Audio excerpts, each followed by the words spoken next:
card here. I left her a message. She got that for $40. Nice. Okay. Yeah, get out of here. We don't fully have one, but I'm not sure what it is. But there's a guy who can do these special stuff on it for us to update it. So then once it's updated, has start getting it out. But I don't even know what it does. I don't think it is. Yeah, well, So Greg's dealing with that, the website. I have a card. And you have a card, so you can still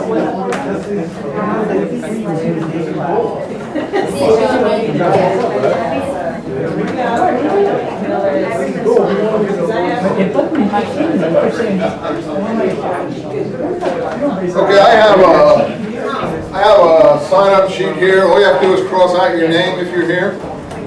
And if you're not on the list, it's because it was an old sheet I enjoyed. So write your name down on the bottom here and cross your name out.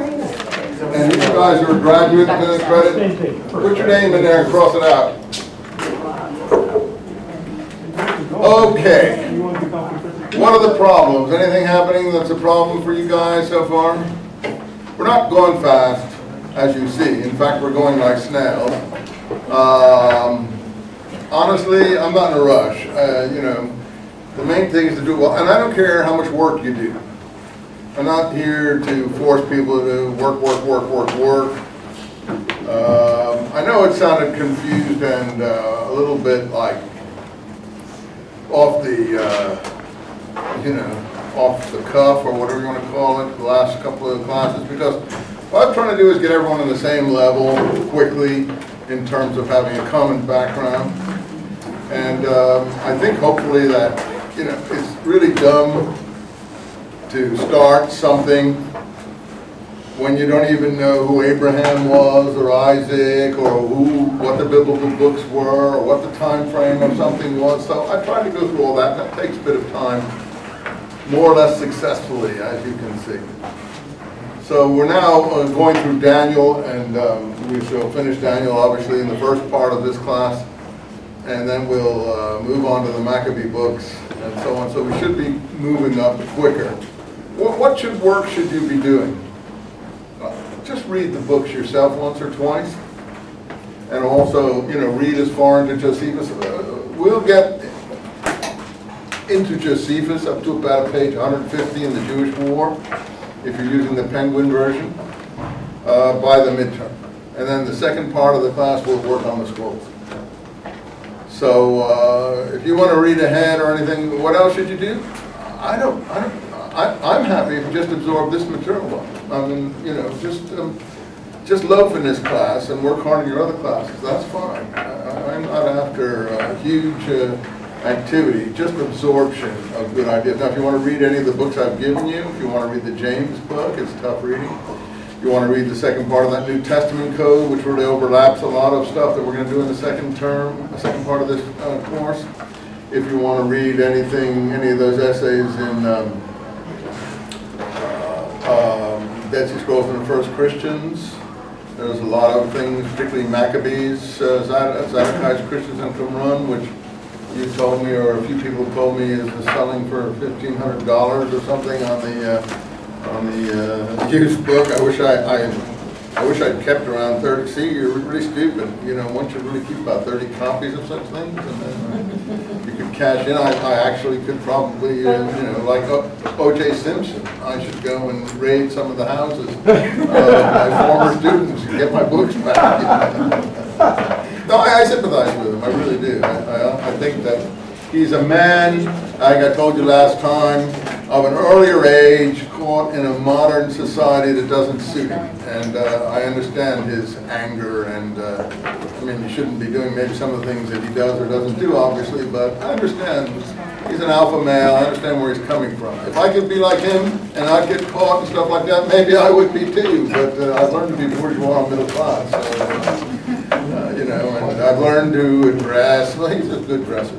So, but frankly, you know, I'm not laughing at him. I understand why he tried to get his memorabilia back, and some of you minority groups will understand that too. And you know, those are crooks dealing with crooks, and crooks dealing with crooks.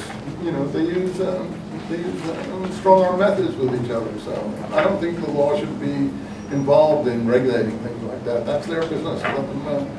Let them deal with it themselves. You know, that's anyway, if I could get some books back, my son said, "Do you say things like that in your class? Are you crazy? You know, people are going to think you're nuts." I said, "Well, that's probably true, but you know, it's refreshing occasionally to have a different view of things." You know, I don't think that many people are going to speak out for O.J., even though he's got some real strikes against him, I admit so. So there you are. I don't recommend to do what he does, but I understand where he's coming from. His mom used to possess those things, as we said last time. Well, so we were doing this kingdom of heaven material in Daniel. We were talking about the fact that Daniel really hasn't won acceptance in rabbinical circles, and therefore in the Hebrew Bible it was placed under writings. Here in the Protestant Catholic Bible, you'll find it almost like the fourth prophet after Ezekiel. And one of the reasons for that is that the minor prophets, as they're called in common language, starting with Daniel and, you know, Amos, Hosea, Joel, and so on, are to some extent arranged according to descending length. So Daniel would be the first and longest of the so-called minor prophets, if you want to call that. Jews wouldn't put him under minor prophets, they would only put him under writings, as I told you. And this isn't really very prophetical here, Daniel. You know, you wouldn't really, when you look at it, it really doesn't come across as a prophetical book. But it's a new kind of book. It's apocalyptic. And I think before we're finished here, you people should begin to realize that this is a new style literature associated with the struggle for freedom against Greco-Hellenistic control. And so it carries over into the Roman period and the struggle for freedom from Rome. We've discussed this already several times. I repeat myself, but that's okay. It's always from a slightly different angle. I think that the Jews made a big mistake, and the rabbis, I think, generally agree with that, in the struggle for freedom against Rome. I don't blame them, and I sympathize with them, but I don't think they understood the ruthlessness, the power, and the real viciousness of what they were up against when they refused to submit to Rome. Now, Christians and Rabbinic Judaism knew that, and therefore the New Testament is as you presently have it to some extent, and Rabbinic Judaism is as we presently have it to some extent. But the Maccabees and people who were involved in this freedom struggle didn't submit, and they paid the price. And the scroll people, I think we'll see, didn't submit, and that's why the scrolls are in the caves and nobody came back to get them. Again, I'm off the top a little bit, but it's as far as submission and what happens to you when you don't submit. Why do you think I said or can think that no one came back to get these scrolls?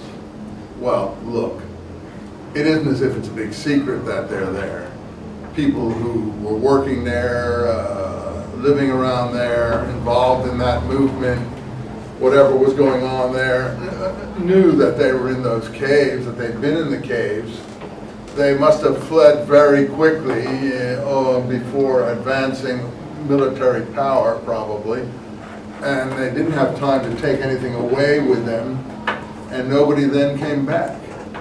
But why do you think nobody came back? I mean, look, those are literally over 1,000 manuscripts, over 1,000 maybe. I don't know how many manuscripts are there. I forgot the latest count, maybe 1,600 or something. There's in one cave, cave 4, which is a repository. There's about over 1,000 manuscripts of different kinds, pieces of them. We know from the handwriting that there's pieces of over 1,000 manuscripts there. That's on parchment. I mean, that's like the book I was just telling you about, you know, parchment is extremely valuable even today. That's treated leather. Those things are written on treated leather, and you know, often people would write on the back of things like that. Even though it was written on one side, they would, if they didn't like what was written on, they'd write on the back and write something else. But that is extremely valuable. Nobody would leave it there if they knew it was there. So what does that tell you? Nobody could come back. Everybody was killed, or was taken to a place where they never could come back from. And I think it's a combination of those two things. And you know, you got to think how tragic, in fact, the situation we're dealing with ultimately evolves into. Now, if you detect any anti-Paulinism in me, it's because of that. It's because he feels nothing for the tragedy of his people. He's only interested in his ideological struggle with people he's against and so on. He doesn't really care what's going to happen to them and what their fate finally is. And he doesn't really care that they don't have a Roman citizenship to save them when they get into trouble. You know, we're not doing Paul and James in this course, but he will come in often because he's using Dead Sea Scroll vocabulary.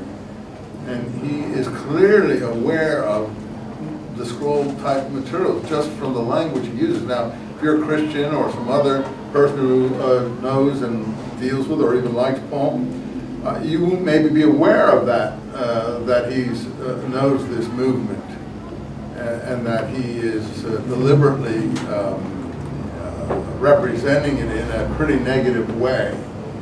And without any sympathy for it whatsoever, no charity, no Christian love. So if I come across negatively, it's because of that. I find that terribly offensive. Someone who doesn't pity anyone but himself. And I just don't like this person, and I'll just tell you that right off the bat. I do like the people of the scrolls, because to me, they are beautiful losers. They're going to lose. I don't agree necessarily with their ideas. They probably are out of their minds. But whatever you think of them or how they think, there's a certain beauty to the kind of, well, crazy ideas that they're coming up with. And also, they're going to lose. They're all going to die. They're all going to die. And that's something I think you should always remember when you're dealing with this. So, Daniel, then, is a literature, and I've repeated this already twice, but I'll say it a third time, which comes out of this movement. And again, since we looked a little at Paul in his letters, and we mentioned in passing that material in Galatians where Paul speaks about the history of Israel and the Sinai and Moses and the covenant, and he's speaking, he says in chapter 4 of the letter to the Galatians, he's speaking, as he puts it, allegorically, and he actually says it. I'll pull this out for you so you can once more hear it. I have my Greek English version, so it's all sort of marked up, but if you just quickly, I'm going to come back to Daniel, don't worry. If you just look again in Galatians chapter 4, if you don't have it, that's okay, I'm going to read it for you. And just to show you what he is, what he's about, first of all, if you start off early on at the end of chapter 3, he's talking about there being no Jew, no Greek. These are noble thoughts. I'm not against that. In Christ Jesus, everyone is equal. But if you are Christ, line 29 of 3, then you are Abraham's seed and heirs to the promise. But what do you mean you're Abraham's seed and heirs to the promise? How can he say that? If you're Abraham's seed is supposed to be a genealogical DNA matter. He's going to speak allegorically. Everything is allegorical. He takes the Bible allegorically.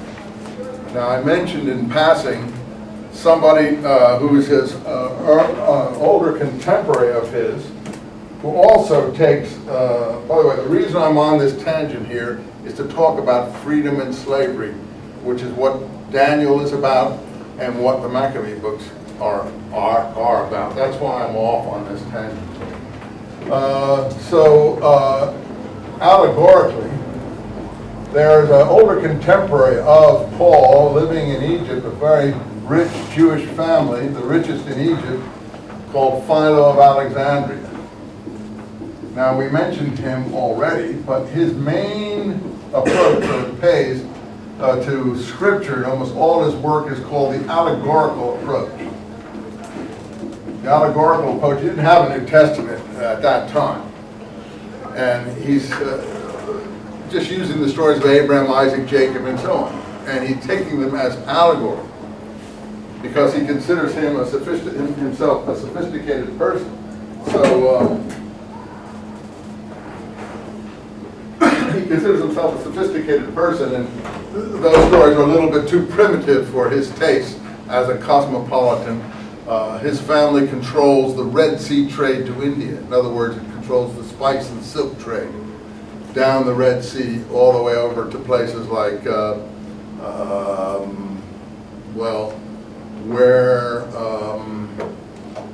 the Malabar coast in India. On the Malabar coast, you know what you get on the Malabar coast, don't you? What do you eat with Japanese food always? What's it called, that particular?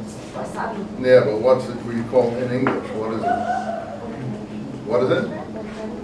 Not horseradish. No.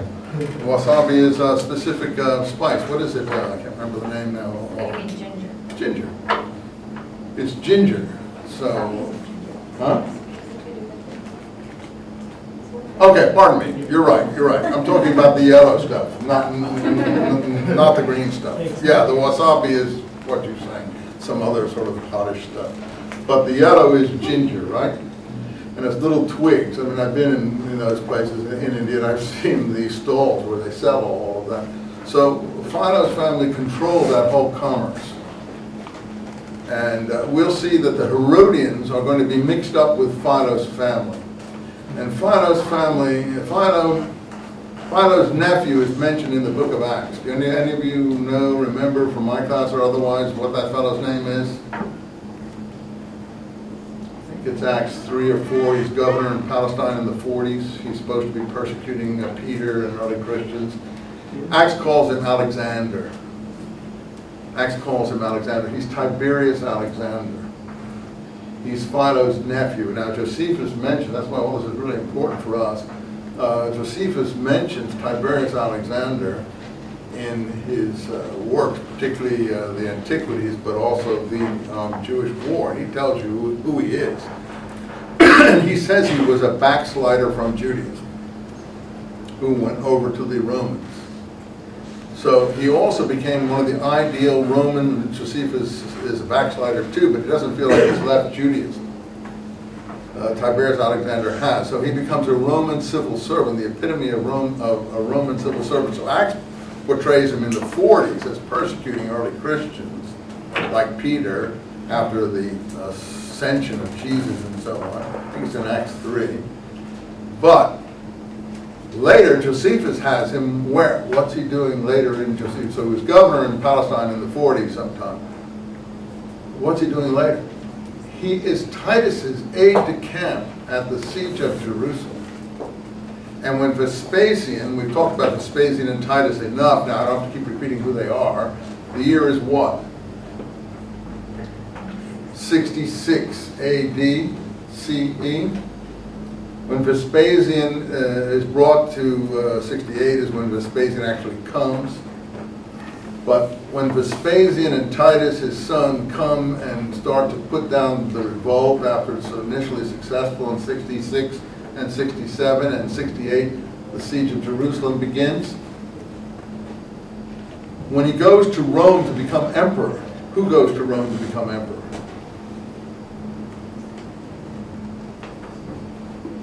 Vespasian. You say, well, I don't remember that. Yeah, I talked about it several times. But anyway, what's the new family line when I was telling you about it? The Flavians. I was telling you about Josephus being called Flavius Josephus.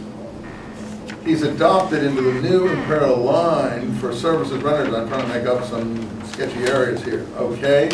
So when Vespasian goes to Rome, he leaves his son Titus in control of the war in Palestine and the siege of Jerusalem, which is starting to, take hold.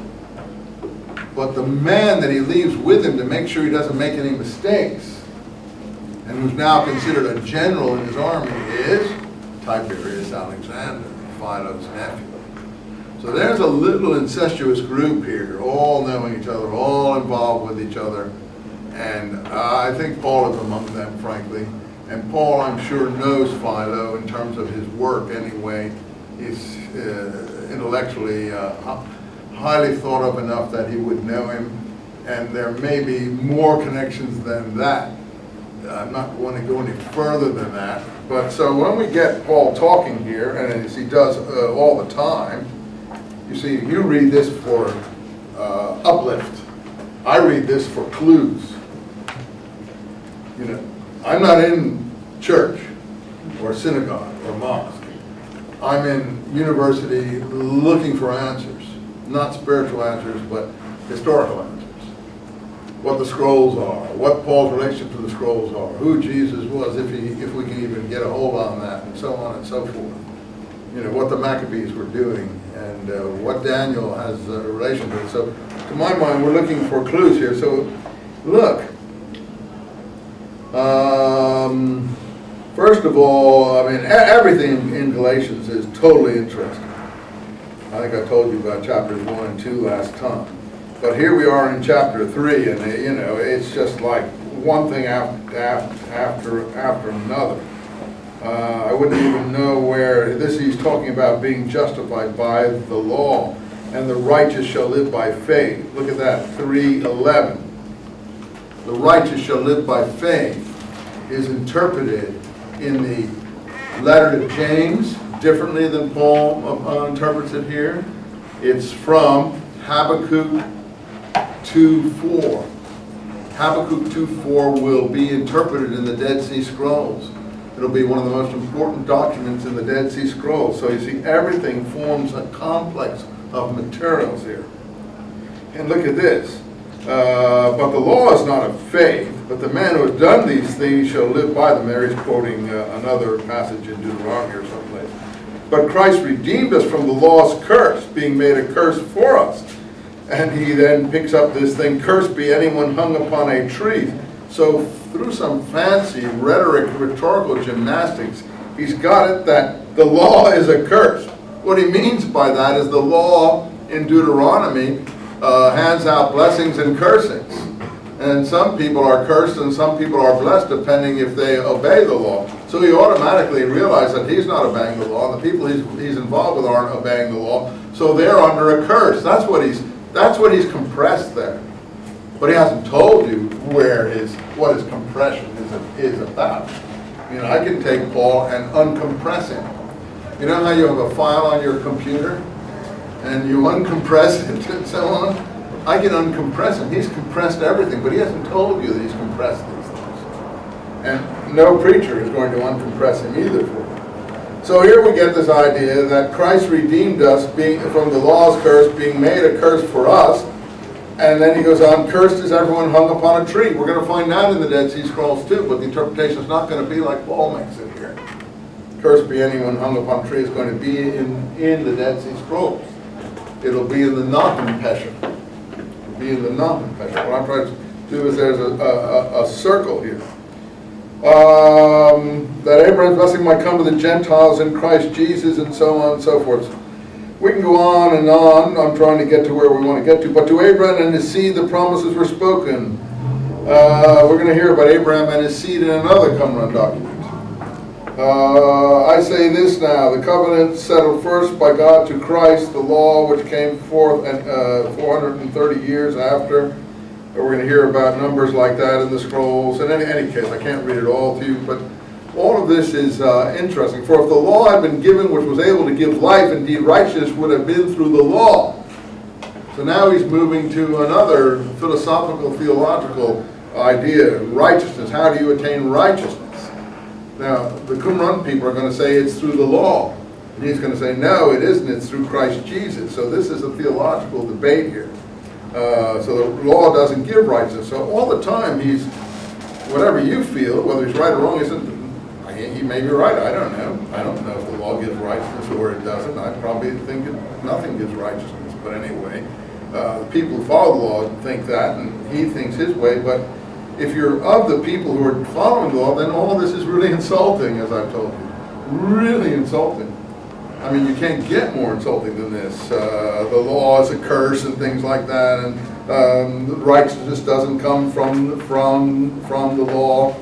And the anti-Mosaic sort of aspects of this are very strong. Well, that's not going to go down well in Palestine, where people consider Moses a great hero. It's like going to Mecca and telling them Muhammad is a thug or something, or a charlatan or something like that. The Jews, fortunately, aren't as violent as some other groups. So for that, in another world, you'd get your head lopped off, perhaps. But before faith came, we were kept under the law, being shut up to faith. So he's for faith, as is most Pauline Christianity ever since. It's called the faith versus works argument. James is on the work side, the letter of James. Paul is on the faith side. But you are all sons of God through faith in Christ Jesus. So that's how he introduces all of this here. What we're getting to is part 4. So this is very allegorical.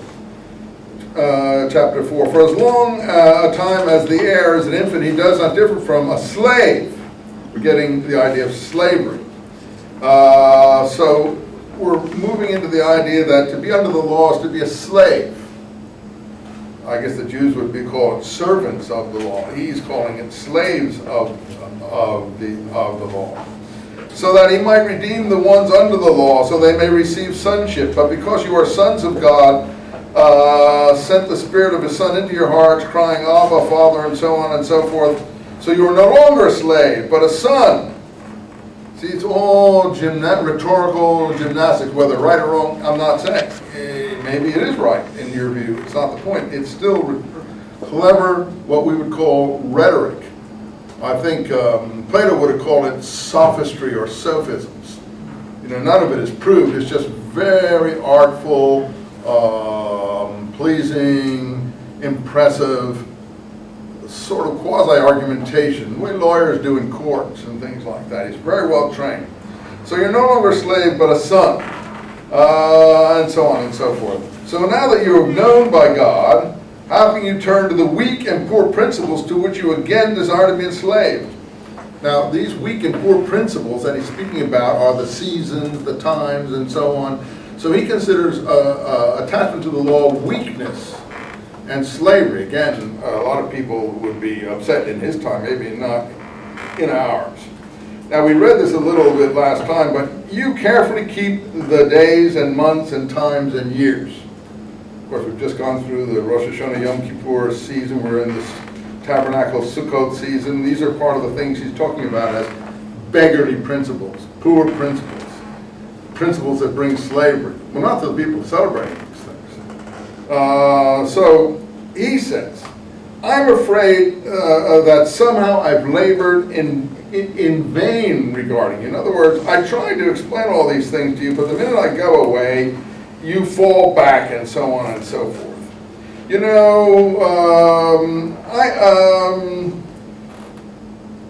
Look, be as I am. You know, through weakness of the flesh, I preached the gospel to you at first, and you despised not my temptation of the flesh, but you received me as an angel of God.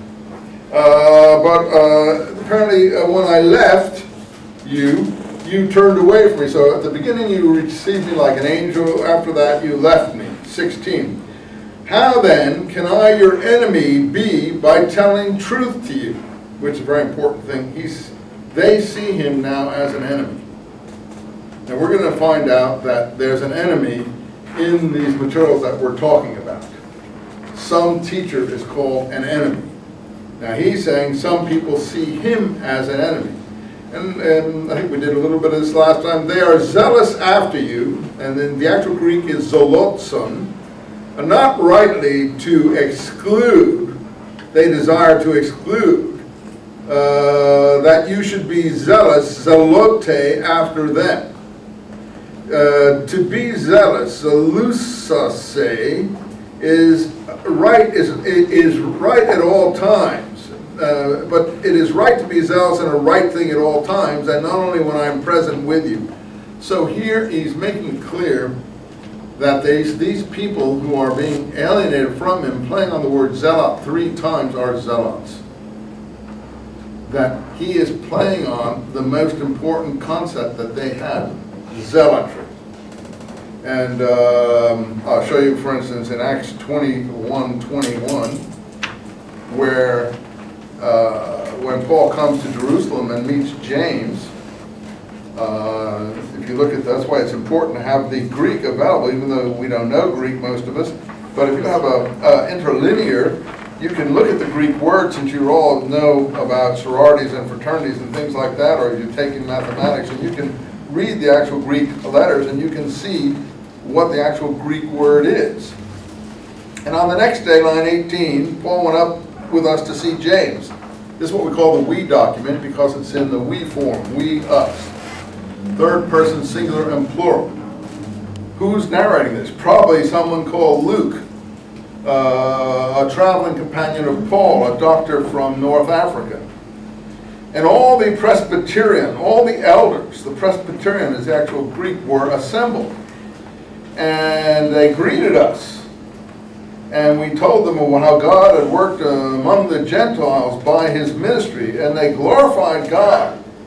And they said to him, but it's probably James speaking, because he said it's James he's gone to see. But you see, brothers, how many myriads of Jews there are who have believed up here. And all are zealous for the law. All, in the Greek, zelotai tom nomu.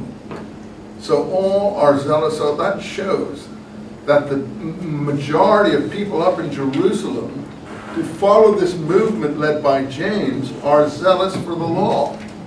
So then you can start to piece together, why are we saying this? Because we're going to get the zealot movement introduced in Daniel and the Maccabee books. That's why historically it's important to try to pick all this out if you possibly can. So bear with me a last moment here. And as to you, they have been told that you teach falling away from Moses. This is James speaking of disciplining Paul in the book of Acts. We document, very reliable. Telling all Jews among the Gentiles overseas not to circumcise their children or to walk in their ways. Now, does he do that? Is it in his letters? Of course, he's doing it everywhere, and he admits it in his letters. That's what he's doing. What then? What shall we do? A crowd, this is incredible stuff here in the book of Acts. A crowd will surely come, and hear that you have come now. So look, here's what we propose to you. We have 4 men with us who have a vow upon themselves. That's right, they're taking a temporary Nazarite oath. Take these men, because people perceive you as having a lot of money, because you've been around raising money, and you even said in the letter to the Thessalonians, I'm not going up to Jerusalem without money.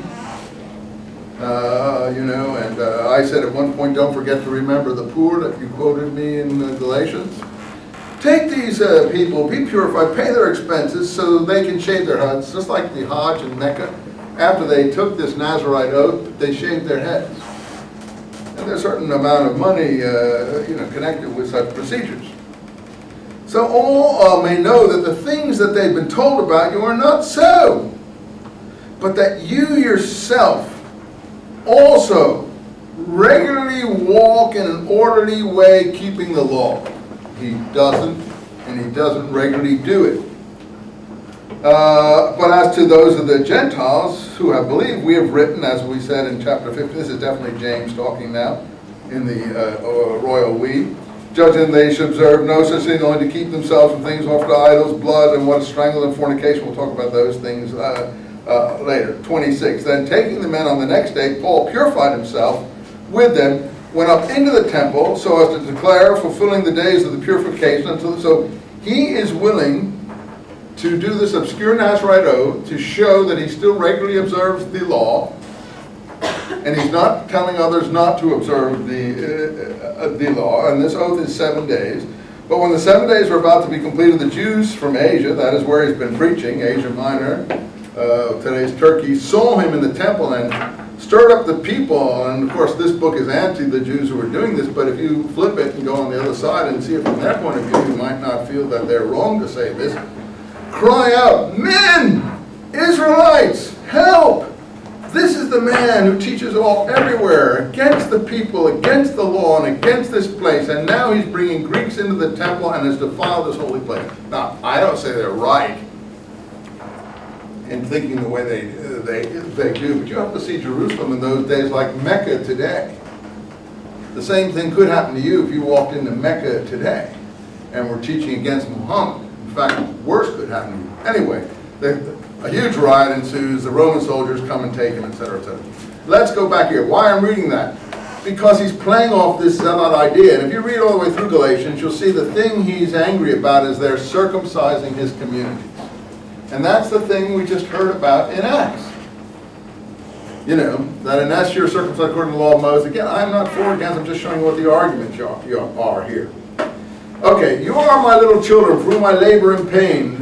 Little children is also in a lot of parables in the Gospels where Christ says, suffer the little children to come unto me, and so on and so forth. So I admit that you don't know anything. You're just like little children. You haven't been sophisticated in these things. So, look, you desire to be under the law. Do you not hear the law? Is this speculation? Yeah, line 20 and 21 of chapter 4. Do you not hear the law? It is written that Abraham has 2 sons. Here he's back to his allegorical interpretation. One the slave woman and one the free woman. Okay, I don't know if it's written that. It just says Abraham had a son Ishmael by Hagar, and then he had a tough time having another child until an angel came and told Sarah she was going to have a child when she was 90 years old. And she laughed or something, and the angel said, why do you laugh? She said, what, I'm going to have a child at 90 years old, and so on and so forth. So there's a lot of trouble getting Isaac. Well, he's compressed all this into a sentence. Abraham has 2 sons, one slave and one free. Oh, come on now. That's just for what purposes? Allegory, argument. He's using the scripture to do allegory like Philo and produce an argument. And so here is the argument. It's going to get into slavery and freedom. One from the slave woman, Hagar, that is, and one of the free woman, Sarah. That's not how the Bible puts it, but that's one way you can preach from it. But he that's out of the slave woman has been born after the flesh, and he out of the free woman through the promise. So he's moving into flesh, circumcision, body, stuff like that. And then the free spiritual, the free gift of Christ, and so on. He's representing Sarah as symbolizing the new Christian free gift of Christ and grace. You see?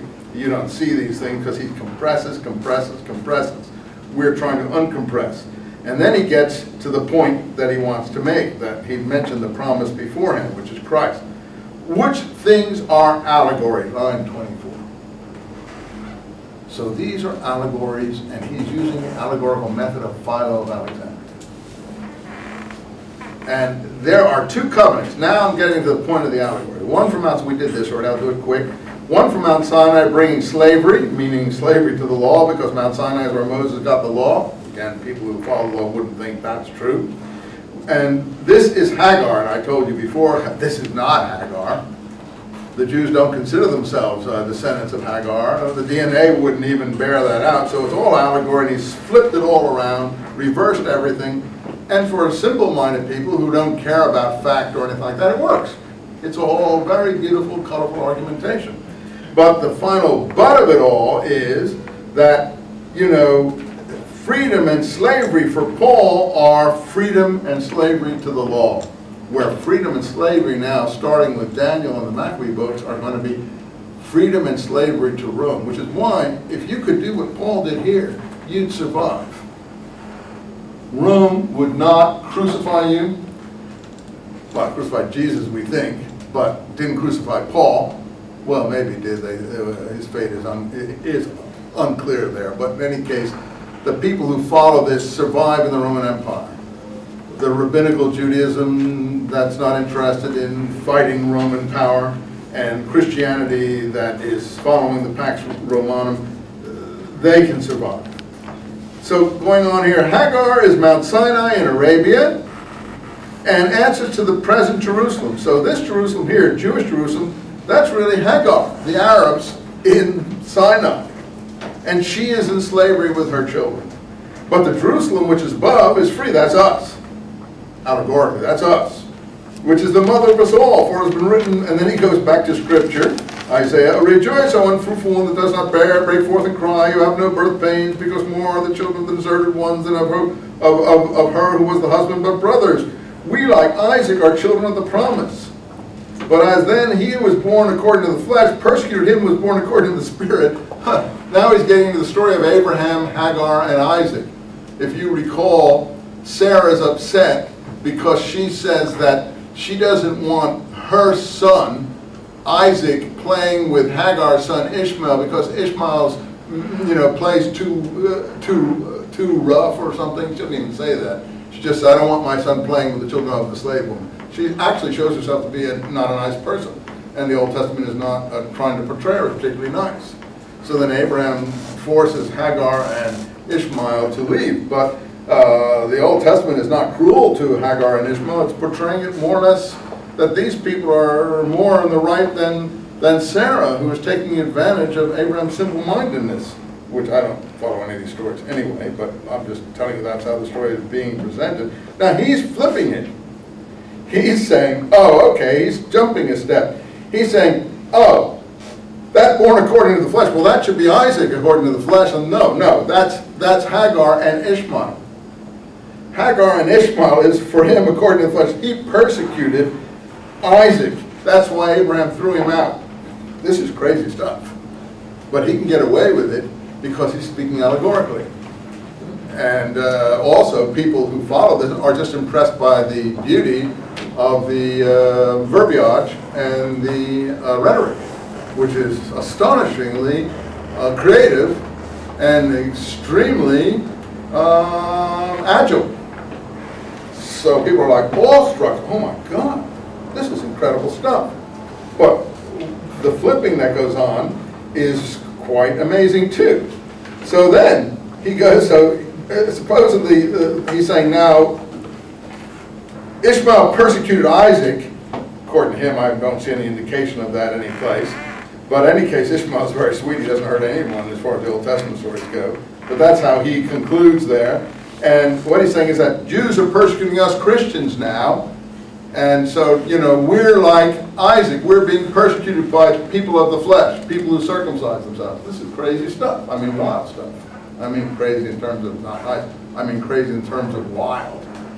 I mean crazy like a hippie or would call hey, crazy man. Yeah, this is crazy, wild stuff. But, you should really know what it's about. So, but brothers, we like Isaac are children of the promise. Oh, pardon me. Then he goes on to say, but then does not Scripture say, going back to quoting Scripture, throw out the slave women and her son, for the son of the slave woman shall not in any way inherit with the son of the free woman. So then, brothers, we are not children of the slave woman, we are children of the free. How is he children of the free? Only because he doesn't observe Mosaic law. That's how he's children of the free. And so, you see, the accusation back in Acts is totally accurate. He doesn't observe Mosaic law. He teaches people not to observe Mosaic law. In fact, he holds it up to contempt. Now, I'm not saying he's wrong. I'm just saying these are the arguments that are going on here. So I just want you to be totally aware that when Paul gets a hold of things in the early history of Christianity, he has flipped the meaning of slavery and freedom. Slavery and freedom, of all the documents that we're going to read, have to do with freedom from the secular, overpowering, brutal authorities, Greek and Roman. Slavery, in Paul's view, is flipped. I'm a Roman citizen. I like Rome. You people are a bunch of jerks. You're slaves to the law of Moses. That's what your problem is. And you're not even descendants of Sarah. We are. Well, that's like taking someone's whole inheritance and basically usurping it. Well, that's fair enough. That's cool. But don't be surprised if people were really angry at him and wanted to kill him. And that's what the book of Acts shows. They want to kill him. You say, why don't they want to kill James? They don't want to kill James. James is a popular figure. They want to kill someone like Paul because he's saying things that are like this. Okay. Sorry to have gone over that again, but it's really worthwhile when we go back to Daniel. So let's go back to Daniel. I didn't feel that you people ever heard those things really, so then you can think I'm wrong or right, but at least you can weigh it for yourself and decide if I've got any accuracy in the presentation. I've done it real quickly for you. So in chapters 1 and 2, we get a fourth kingdom in chapter 2:40 that is hard as iron, crushes everything, shatters everything, and absorbs everything, and this is a kingdom that will last forever. That's the first mention of the kingdom of heaven, as I said last time. Okay. Then chapter 3, we get into more problems with Nebuchadnezzar, with Azariah in the furnace. Remember we mentioned Abraham as friend of God, chapter 3:35. Abraham will be friend of God in the letter of James. Abraham will be friend of God in the Damascus Document of the Dead Sea Scrolls. This is one of the first mentions of Abraham as friend of God. Abraham is friend of God in Islam. Abraham's city, Hebron, is called in Arabic Al-Khalil. When you go to Hebron, which is south of Jerusalem, the Arabs will say, you're going to Al-Khalil. He's friend of God in the Quran, and he's friend of God even in common language in Palestine, Israel at the present time, according to the Arabs. So this is the first mention I know of Abraham as friend of God. It's in the book of Daniel here, and it's in this little episode here about their being in this fire. Okay, well, we did that last time. We don't need to continue there. So here we have this famous thing of their being in the fire and they're not being burned and so on. Chapter 4, more conversations with the Babylonian king. So this should be 585 BC, Nebuchadnezzar. Daniel, by line 16, has a new name, Baal-Tishazar. I don't know where he got that name. Baal-Shazar seems to be a later Babylonian king or emperor. In any case, he's now Baal-Tishazar. And he keeps talking to the king. He's at the court. One important note here, line 20, I think we mentioned it last time, a watcher. You see it, line 20 of chapter 4. Do you have it? He's speaking about a watcher. There's literature of this period picks up on the idea of watchers. The watchers are something of what maybe you'd now call fallen angels. Some of them haven't fallen yet, but in Christian thought you might call them fallen angels. Books like apocryphal books that didn't get into the Bible but are found among the Dead Sea Scrolls like Enoch speak about the watchers. We have a watcher literature among the Dead Sea Scrolls. I don't emphasize it much. I'm just noting it to you. Here is the first mention of watchers. So this is the new literature we're talking about, this new apocalyptic literature. So there we have watchers. The Holy One coming down from heaven and saying, you see, so they are like angels or holy ones. They're not bad. Anyway, some more intercourse with Belshazzar, chapter 5. Now, with Nebuchadnezzar, chapter 4. Suddenly in chapter 5, it's Belshazzar. I don't know who these people are, what their dates are. I'm not sure the author of Daniel knows who they are. This Daniel just extends. He starts in Jeremiah in the 600s, and now he's down into the 500s. This is a new king called Belshazzar, how he differs from Baal-Tishazar,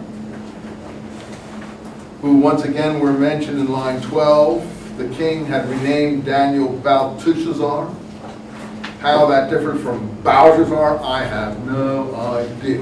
And I'm not even going to try to figure it out because I don't think the literature is worth worrying too much about since it's not really very interesting. But you can read it for yourself and satisfy yourself what it's talking about. The end of that particular episode, line 30 of chapter 5, Belshazzar is a Chaldean king or a Babylonian king, and he's murdered. And in 6:1, Darius appears. So that's a third king that Daniel extends through. I don't know how many kings there were in Babylon before the Persians came. But this is not even a Persian now. This is a Mede. And I don't know if this is Darius of the Persians, or remember the Medes and the Persians were considered to be associated peoples. Both of them come from northern Persia, northern Iraq there, and points further east, points that maybe George Bush is going to be bombing soon or something. I don't know. I have no idea what's coming, but that's the area. I think the Medes are a pretty mountainous group because the mountains are very heavy duty there between Iraq and Persia, and then things smooth out more like Arizona. There's mountains all around, but I got some poems in that book about those areas where I'm driving through those areas, talking about what they're like. They smooth out there, and there's flat areas too, so it's not all mountains, but it's more like driving through Arizona where you see the mountains in the distance everywhere. So going across the Persian desert for 500,000 miles or 700 miles, it's like that. It's like going across Arizona. Very beautiful colors like Arizona too, by the way. But I don't think these people are going to be getting industrialized anytime soon, frankly. But anyway, doesn't mean they can't buy atom bombs from someone. So this Darius, I don't think is the famous Darius, the one who succeeds Cyrus. Probably it's someone that the book of Daniel knows about that we don't know about, a king of the Persian, of the Medes called Darius. In any case, it doesn't really matter. There's some interface with Darius. Notice a nice little point here, line 10 or 11. Daniel prays towards Jerusalem 3 times each day. And you know, that's what Muslims originally did. They prayed towards Jerusalem 3 times each day. And in Surah 2 of the Quran, a very late surah, Muhammad changes that because he's in Medina and he wants to switch it around to an Arabian religion, and he has Muslims then praying 5 times a day towards Mecca. He says that I'm going to change the direction of prayer. How many have done Islam and know that he actually says that in Surah? I'm going to change the prayer direction. Well, yeah, just like Daniel did 1,000 years before him, his followers were praying towards Jerusalem 3 times a day. And Jews still, in theory, pray towards Jerusalem 3 times a day. Some Jews do, the minority, I think. In fact, I've met very few who do. So maybe 10%. Muslims really do this kind of thing. I mean, you'll see them getting a prayer rug out and going at it everywhere they happen to be. They're much more zealous. Being a younger religion, I guess, people get more zealous for those things. Okay, line 26. King Darius wrote to the men of all nations, peace be on you all. I decree in every empire under my kingdom should tremble. I don't know why, what happened here, how he helped Darius get through some problems.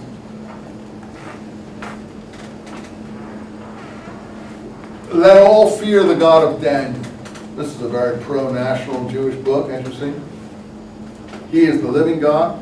He endures forever. His sovereignty will never be destroyed. His kingship will never end. He saves, sets free, works signs and wonders. That's where the New Testament has Jesus working signs and wonders. He works signs and wonders. There'll be signs and wonders in the War Scroll from the Dead Sea Scrolls too, but the signs and wonders in the War Scroll are the mighty battles God wins on behalf of his people.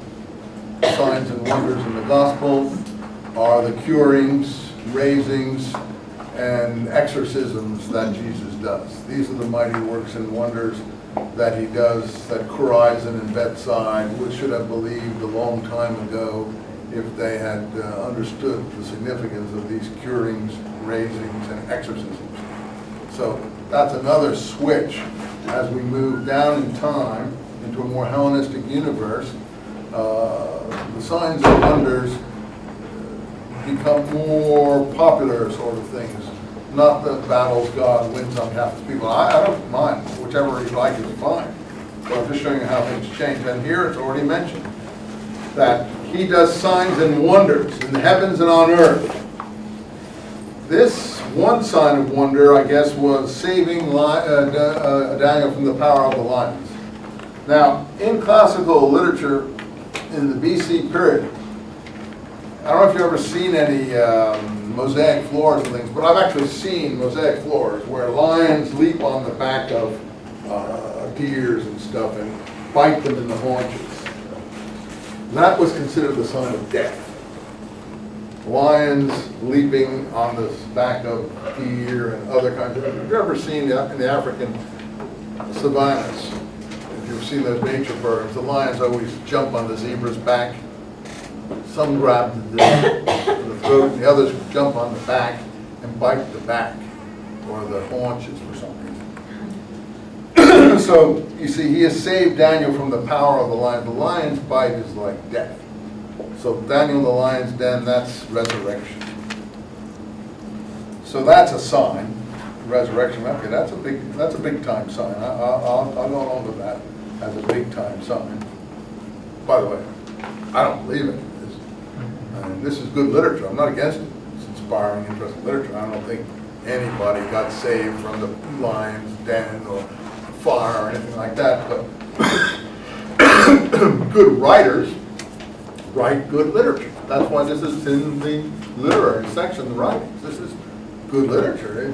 People don't forget these stories. So I don't want to confuse literature and history. You can have your own judgment. I'm talking about me. You do what you think is right. So he flourished in the reign of Darius and the reign of Cyrus the Persian, 28. Okay, now we come to the big time. Now we finally got here, chapter 7. This is what we're looking for, chapter 7 and 8. That's what we want in Daniel. Chapter 7 and 8. I hope I can get it done before the break. So that'll help me move out of this hole, because I've gone too slow, cutting off into Paul twice. But I apologize to you for that. You have to know what Paul is doing and how it relates to this period, so we can try to put the pieces together as we go along. Because if you don't understand what he's doing and what he's drawing on and how he's working with things, you can't understand what the different antagonisms are. So not many teachers will teach you that stuff about Paul. In fact, no one ever taught it to me, and I never heard anyone teach it to anyone else either. So, for good or bad, take it for what it's worth. I already admitted my position on that particular individual. You guys don't like George Bush, and so on. Well, people just don't like certain kinds of people. That's just the way life is. The first year of Belshazzar, king of Babylon, we're back to him again. I thought we were moved up to Darius. Now we're back to Belshazzar. Is this book consistent? No. It's just a lot of pieces of stuff chucked together, isn't it? It's like a snowball rolling down a hill, accreting new material as it goes. What is the authentic core? When was the authentic core written? I have no idea. How old the lion's den, you know, the fire stories, the, you know, Nebuchadnezzar material, the Belshazzar material, the Darius material. I don't know what this stuff is or when it was finally put together. But I think you can see this is a composite book. Can you all see that? This is not a straightforward narrative. And that's why there's several versions of it. The Jewish Protestant version doesn't agree with the Catholic version. I can't tell you the actual differences. You can put them side by side and compare, and you can figure that out yourself. I don't really, not a big thing to me what the differences are, but it's just a work in progress. Again, I think the rabbis are probably right on that score, not to stick it among the prophets. So far, I don't see any prophets in this book, but it's a great book, and it leaves a lasting impression, and it is a new kind of literature, as I told you, apocalyptic literature. Okay, here's a really big apocalypse right here, chapter 7. In the first year of Belshazzar, king of Babylon, Daniel had a dream. This is great stuff. And visions that passed through his head as he lay in his bed. So it's visionary material. He wrote the dream down, and this is how the narrative began. Daniel said, I have been seeing, it doesn't matter if my translation differs from yours, as long as they're approximately the same, that's all that matters. This is not, word for word here doesn't matter. In Paul, it's important if you pick out a word, allegory. That's important to get that word right. Someone fobs over that, then you're losing it, or zealot. Those are words that are really important. Other words, he did, said, she went, knew, calls, and so on. Those words don't matter. So different translations can have them differently, but the key words always should be important. Anyway, he wrote the dream down. This is how the narrative began. I have been seeing visions in the night. That's a great line, visions in the night. I saw the four winds of heaven were stirring up the great sea. Here is the apocalyptic images. Four great beasts emerged from the sea, each different from the other. The beasts are always what? In apocalyptic literature, like this, Enoch and other apocalyptic visionary recitals. Kingdoms, great kingdoms. The four winds will be the four parts of Alexander's kingdom after he dies. That I can tell you right off. That's the four winds, that's different than the kingdoms. The kingdoms are beasts. The kingdoms are beasts, and here's the beasts. The first was a lion with eagle's wings. But all the Babylonian temples, lions with eagle's wings are a symbol of Babylon. And by the way, to some extent, I think cherubs are like that. Cherubs that we consider the little fat roly-poly babies in Renaissance paintings. Cherubs were really frightening lions with eagle's wings. I think maybe half man, half lion. I can't remember the whole deal with cherubs. But they're not little roly-poly babies. They're frightening temple guardians. They're frightening temple guardians. So Babylon is a lion with eagle's wings. And I looked up, you don't know this yet, we'll find out that's true. I looked up, the wings were torn off, and it was lifted from the ground and said, standing on its feet like a man, and it was given a human heart. The second beast I saw was different, like a bear. You don't know this, but this is going to be the Medes.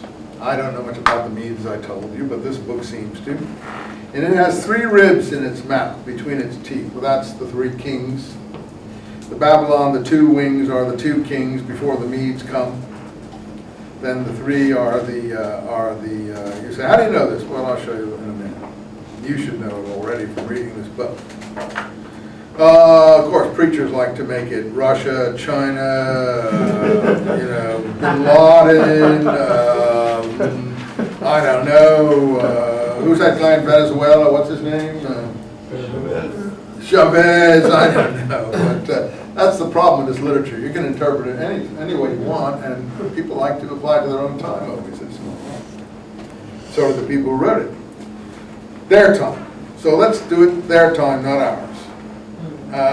So it had 3 ribs. Okay, 3 kings for the Medes. Up came the command, eat quantities of flesh. After this I looked and saw another beast. This is not very mystifying literature. Like a leopard, Persian, with 4 birds' wings on its flanks and its 4 heads, and power was given to it. The 4 kings of Persia, literally, I think, are Cyrus, Darius, Xerxes, and Artaxerxes. What are they again? Cyrus, Darius, Xerxes, and Artaxerxes. Go see the 300. It's all in there. Read the 300. Hey man, you got it all out there in cartoon form. Yeah. Art is, I want to keep moving, I don't want to write it on there, okay? It's not so important. Okay. Cyrus, C-Y-R-U-S. Darius, D-A-R-I-U-S. Xerxes, X-E-R-X-E-S. You should have learned this in 6th grade.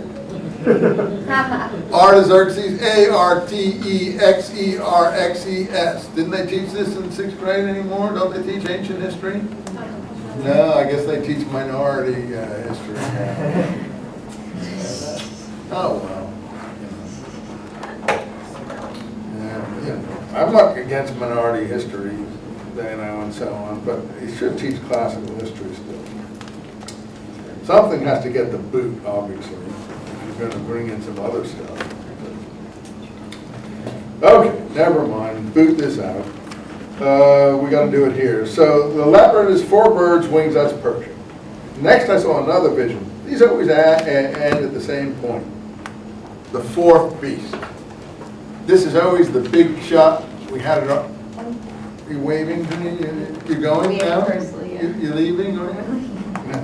The 4th beast, fearful, terrifying, very strong. It had great front teeth. It ate, crushed, trampled underfoot. What remained was different from the previous beasts. It had 10 horns.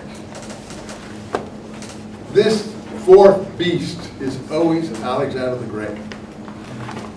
Now, we love Alexander. He's beautiful. He looks like us. He's got blonde hair. He looks like a Greek god, and so on. He was actually a little guy. He was about 5'6". He had a chip on his shoulder and stuff like that.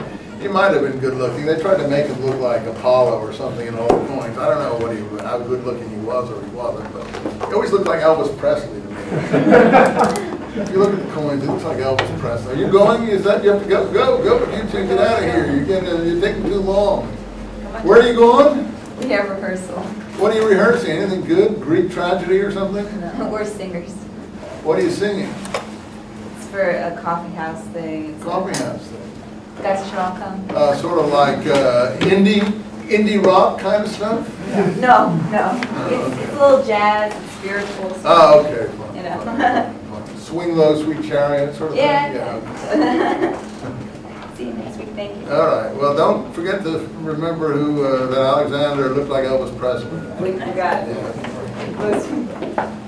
If you see the portraits of him, he looks like Elvis. He's got the curled lip too. Elvis wasn't really that good looking. He had a kind of sneer on his face. He wasn't bad. Anyway, never mind. But the last kingdom here is always Alexander. And then it divides up into the 4 kingdoms after he died. So when did Alexander come? He came to the Middle East. These are really easy dates. 333 BC. And he died. These are really easy dates. 323 BC after endless campaigning, going all the way to the Indus River, having almost killed in one of the sieges out there. What's the name of that jerk who makes movies? That anti-war guy? Stone? What? Oliver Stone? Hey, Oliver Stone. Oliver Stone. That was probably the worst movie ever made, except perhaps for, what was that one about Achilles they made recently with Troy? I tell you, yeah, with Brad Pitt. I mean, Oliver Stone's Alexander probably was worse than Troy with Brad Pitt. These are 2 of the worst movies ever made. In any case, if you saw Oliver Stone's movie, you'll see that Alexander was fighting in Vietnam someplace in the jungles with elephants and all this kind of stuff. I don't know where he got those scenes from, but he fought all the way to India, and he fought one battle where he really was grievously wounded in what's today's Pakistan. And he just barely escaped with his life because he liked to fight. He liked to be in the front. He liked to inspire his troops, not like George Bush or anything. He liked to get out there in the front lines, Now, McCain would be out there. That's certainly true. And McCain is what everything George Bush isn't. If you want to get the opposite of Bush, look at McCain, who he destroyed in the first election they had together. So whereas Bush shirked, McCain went and became a prisoner. Whereas Bush was supposed to fly, McCain actually flew, et cetera, et cetera, et cetera, et cetera. I don't want to show you all the contrast there. But anyway, having said that, Bush isn't as bad as some people make him out. But in any case, Alexander liked to fight. If he didn't like it, he liked to inspire his men by doing it. And Caesar actually took a leaf from Alexander. You have to, in those days, be in the front line. You have to fight with your men. Otherwise, they're not going to die for you. You know, you have to be willing to die for what they're going to die for. You can't sit back there and just send them out there. And that was the big thing about both Alexander and Caesar, if you've ever watched these ancient successful military leaders and so on. But he made a mistake. He went really far. So he got very sick. He came back to Persia, where he had established his center of his empire, and he trying to mix Greeks and Persians. He wanted his officers to marry Persian women. There was a lot of resistance. He was going to do some more campaigning in the Arabian Peninsula, and he was probably assassinated. He was poisoned. It's pretty clear that he was poisoned. And he died in 323 under very suspicious circumstances. He was trying to make a cosmopolitan empire that his men just didn't want to fight anymore. They didn't want to go any further. They'd gone far enough. And the Hellenization that he wanted, the mixing of the civilizations. So remember, we're going to talk about Hellenization now when we get into the Maccabees, because Hellenization is what the Maccabees are fighting against. Hellenization is what Alexander introduces.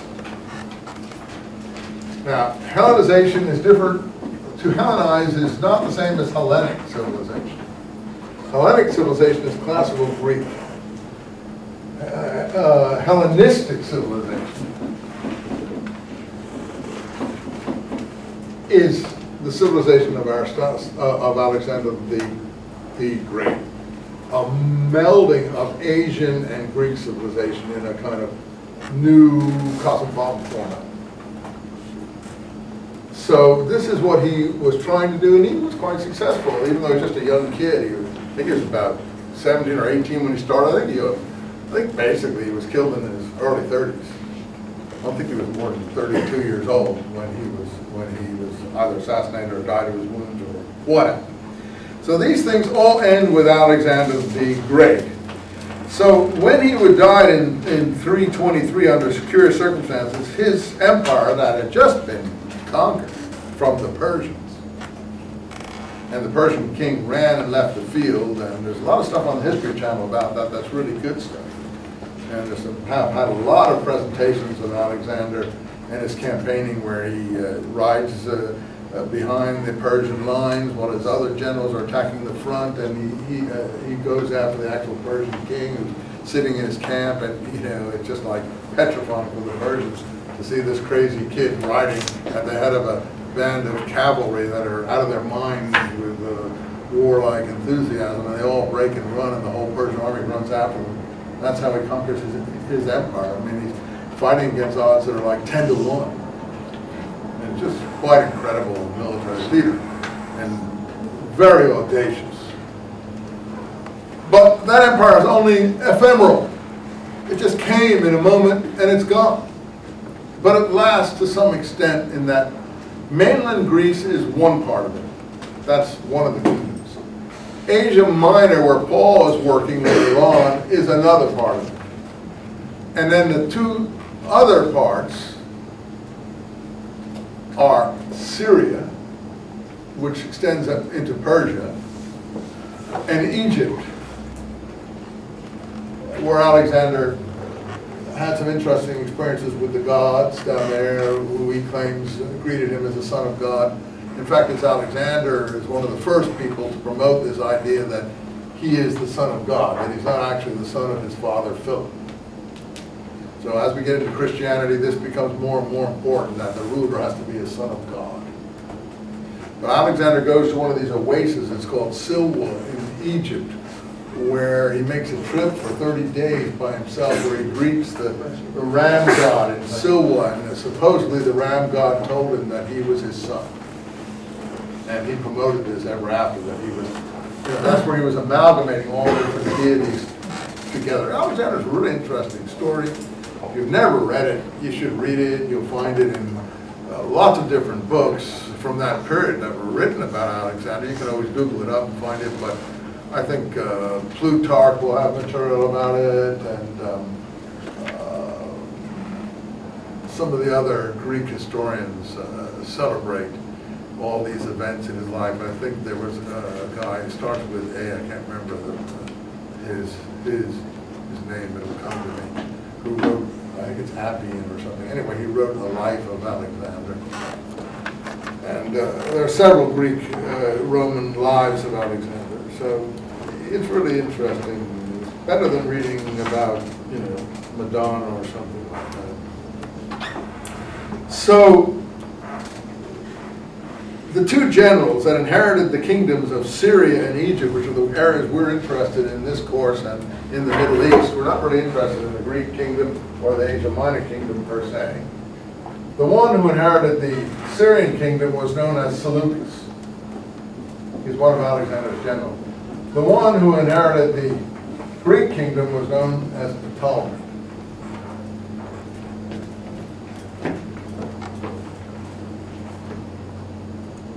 Now, who is the last Ptolemy? Cleopatra. Now, I know people like to portray these as African queens and so on. These are not African queens. These are Greek queens. And there's pictures of them on coins. We know what she looked like.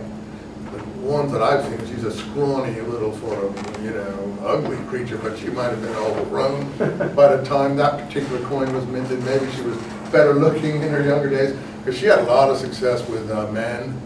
I mean, she obviously knew something we don't know, because she got Caesar, and no one got him before the way she got him, and she got pregnant by Caesar, and she had a child by Caesar. And that's where you all get this, as I told you, I think. If I didn't, I'll tell you now, Caesarean section from, you know, his name was Caesarion, and he was supposedly born in that manner, i.e. by, you know, not normal birth, but surgical intervention. So that's where you get Caesarion from, the name of Caesar's son from Cleopatra. Why are they all trying to plug in, literally, if I can be crude and vulgar, to Cleopatra? Because she represented to them the legacy of Alexander the Great. If they could plug into that legacy, figuratively and spiritually, you know, they were getting somewhere. And that's why the Romans were really upset about Caesar and Cleopatra. And one of the big reasons for his assassination, so you can date these things pretty good, is because they thought that he was going to make Cleopatra a queen over them, and they didn't want an Egyptian, or I guess they didn't realize she was Greek, but in any case they didn't care. They didn't want an Egyptian queen, and they didn't want a monarchy that had an Egyptian descendant as their emperor. And he was assassinated when he brought her to Rome. Probably would have been assassinated anyway, but he was assassinated when he brought her to Rome. And that actually triggered the end of the Republic, because Mark Antony's activities, as Shakespeare has written them up in the play Caesar, which you have read in high school, right? They still force you to read that, don't they? No. No. Okay. Oh no. Oh, no. Hamlet's okay. Romeo and Juliet. We used to have to read Caesar and Macbeth. I didn't like Macbeth, I admit. You still read Macbeth, and you don't read Caesar? I read Caesar. I read Caesar. Well, Caesar is probably... Caesar, for our purposes, is the most important of the plays, but that doesn't mean Shakespeare is accurate, but at least he gets you into the subject. So Mark Antony turns the thing around against the Republicans, and then Caesar's nephew, which was recently featured in this series Rome they had on HBO, which is a really weird presentation, but historically speaking, it's useful. Acquaints people with what was going on anyway in one way or another. They turned it into an upstairs, downstairs, you know, melodrama soap, but with a little bit of blue porn in it. But as Baudelaire said about his poems, I have included a little bit of pornography to please the gentlemen of the press. So I think, in fact, maybe that's important to include some pornography to attract certain sort of viewership. It can attract me if it's interesting, approach. I thought Rome was pretty good, actually. I thought it was funny. The first season, the second season was dreadful. They got some other writers that are just awful. But the first one was really good in terms of showing you some Roman history. Anyway, Antony turns the tables. What's the year? When is Caesar assassinated? These are easy things. Not for you, but for me. And I'm 2 or 3 times your age, and I haven't forgotten yet. 44 BC. These are easy. 333 BC, 44 BC. See, these are easy. These are like pegs. Put these pegs in and you won't go wrong. And then Octavian is Caesar's nephew. That Rome thing had an interesting take on Octavian. That was very, very funny. But anyway, it's on HBO, the first season. It's worth seeing that first season. It sticks to the history pretty closely. In any case, Octavian and Antony fall out. Antony goes to Egypt, becomes besotted by Cleopatra. In steps Elizabeth Taylor and Richard Burton. Those were the big movies way back when, in your parents' day, in our day. Yeah, Elizabeth Taylor got pneumonia, almost couldn't finish it, almost died, but in the end she survived, and she's still hanging around. And Richard Burton wanted to go kick the bucket, poor guy. She married him twice, 44 karat king Richard died. Well, 44 BC, you see, 44 karat canto, there we remember go. that now. Okay, we got it, we got it, we got a peg. Okay, the point is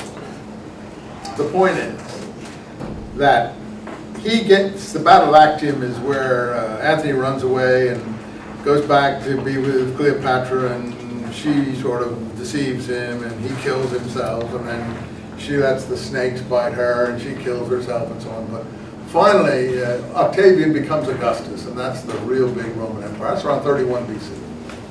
It takes 12 years for that civil war to pan out, and Augustus gets in 31 or so, and he's just a young whippersnapper when he starts, but he gets pretty tough and big. And he's very adept politically, he conciliates the Senate and things like that. And he puts the Roman imperial family in place, the Julio Claudians, as we call them, as I mentioned the first day that we were together. The Julio Claudians that precede the Flavians, who come after, and there are 12 or so Julio Claudians, no, I don't know 12, but Suetonius, the great historian who likes to tell funny, dirty stories about these people, wrote a book called The 12 Caesars, and that's where we get the 12, but he includes the Flavians, and I think he even includes Trajan and Hadrian in there. So that's really, we'll give you all the Caesars. They all call themselves Caesar, then after Caesar. But the Battle of Actium was where the final installment was made. But what happened to Caesar's son by Cleopatra? He'd already been about 13, 14 years old by this point. Cleopatra tried to save him. She tried to make a deal with Octavian. He wasn't buying it.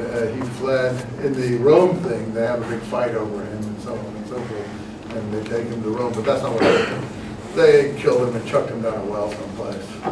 Octavian wasn't going to let that son live. These people played for keeps. They didn't play games. They killed. He had Caesar's son by Cleopatra killed. And she tried to send him away, I think, over to the Red Sea, down the Red Sea, but the soldiers got him, and that was the end of poor Caesarion. And the beginning of Augustus's reign, which was very successful reign, and the Julio Claudians reign up till, the reason we call them Claudians is because Augustus didn't have any children of his own. He had a daughter, but he fell out with her, and later she was executed or died in some strange way. But he didn't have any male heirs, and he adopted his new wife's children, who were crazy, insane family. They're the Claudians. That's Tiberius. Tiberius Caesar was the wife of Augustus's the son of Augustus's wife. I think her name was Livia, Livia. You want another good series that deals with this? It's I, Claudius. One of the best television docudrama series ever made. It was made by the BBC in the 70s. Great television from Robert Graves' novel, I, Claudius, and it was really accurate. It shows Livia as a conniving, poisoning maniac to get her children there. Anyway, Tiberius is her child. And then another one is Claudius, who's Tiberius' nephew. He succeeds Tiberius. Then after Claudius is killed by one of his wives or someone like that, because she wants to get her son in, and her son is Nero. Before Claudius, by the way, is one other guy, Gaius Caligula, and he's totally insane. The soldiers killed him. And Nero, we know, is totally insane. And you know, Nero's mother killed her husband, Claudius, to get him into the succession. Then Nero had his mother killed because he got angry at her. Then he had a wife who Josephus met, who was obviously pregnant by somebody. I guess Nero thought she wasn't pregnant by him. He kicked her in the stomach and killed her right before the Jewish war against Rome in 66 AD. Killed her and her child. So Nero kicked his wife to death, and so on. This is why we think the Roman emperors are worth resisting. But you know, if you resist them, you might have to pay the ultimate price, what the people of Palestine did pay. Okay, quickly, because I'm going to take a break here. So now we know those are the Ptolemies, named after a general in Alexander's army and a great friend of his there in Egypt. Now, Palestine is in the middle between the Ptolemies in Egypt and the Seleucids, as we call them, in Syria. The capital of the Seleucids in Syria is a place famous in Christianity and Paul's activity, Antioch. It's on the coast, but I don't think that's the real Antioch. There were 4 Antiochs. I'll tell you about that some other time. But in any case, the Seleucids are the Syrian area, and the Seleucids and the Ptolemies fight over Palestine. All the campaigns by the Seleucids to go down to Egypt come through Palestine, and these are the horns that are being talked about here. And these are the horns, the 10 horns that come out of the beasts. These are the 10 Seleucid kings. Before the 11th horn, and the 11th horn, while I was looking, line 8, I saw another horn sprouting among them, a little one. 3 of the original horns were pulled out by the roots to make way for it, and in this horn I saw the eyes like human horns and a mouth full of boasts. That's the 11th horn. Does Daniel like the 11th horn? He hates the 11th horn. The 11th horn is famous in Jewish tradition. The Maccabees book cover it. Antiochus Epiphanes, famous in the Hanukkah celebrations. Epiphanes. He is the king that the Hanukkah festival is struggling against and portrayed about. That is the 11th horn. That's the horn that Daniel hates. And that's what the Jewish Hanukkah festivities are all about, resisting the 11th horn. Pick up there 15 minutes after the break. We did it.